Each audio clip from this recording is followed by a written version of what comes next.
ఏటూరు నాగారం ప్రజలందరికీ పేరు పేరున హృదయపూర్వక నమస్కారాలు.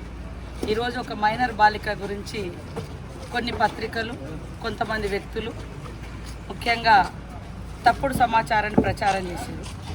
అది ఏంటిది ఎట్లా అనేది పూర్తి స్థాయిలో ఇటు పోలీస్ అధికారులు, ఇటు మా ఉమెన్ అండ్ చైల్డ్ వాళ్ళు ఎంక్వైరీ చేసి కొన్ని వాస్తవాలు పెట్టడానికి, ప్రజల ముందు పెట్టడానికి మేము ఈరోజు ప్రెస్ మీట్ పెడితే ఏటూరు నాగారంలో ఉన్న కొన్ని పత్రికలు, కొంతమంది మీడియా సోదరులు బహిష్కరించి రోడ్ ఎక్కాల్సింది మీరు కాదు.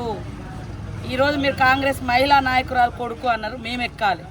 ఈరోజు ఒక మహిళ చిన్న బాలిక మీద గర్భం దాల్చిందని తప్పుడు వార్తలు రాసిన ఆ కుటుంబాలు వచ్చి మీ ఇంట్లో ముంగట కూర్చోవాలి, వాళ్ళు రోడ్ ఎక్కాలి.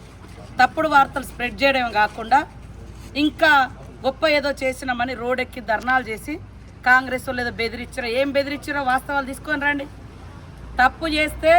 తప్పు చేసిన వ్యక్తి ఎవడైతుంటాడో వాడిని శిక్షిస్తామని చెప్పినాం.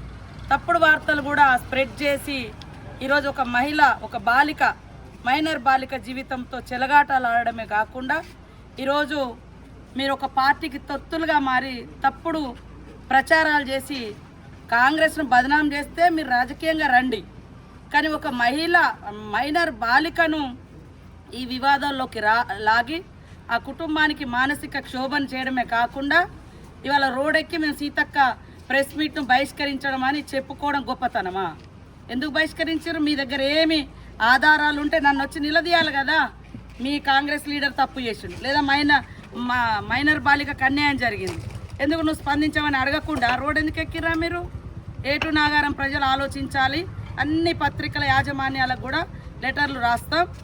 ఒక మైనర్ చిన్న పిల్ల మీద, 14 సంవత్సరాల అమ్మాయి మీద తప్పుడు వార్తలు రాసి తర్వాత అదే మీడియా, అదే విలేకరులు మళ్ళీ రోడ్ ఎక్కి ధర్నా చేస్తున్నారు. వాళ్ళ ఎవరు బెదిరించారట, ఎవరు బెదిరించారో, ఏం బెదిరించారో మేము బయటకు పట్టుకొస్తాము.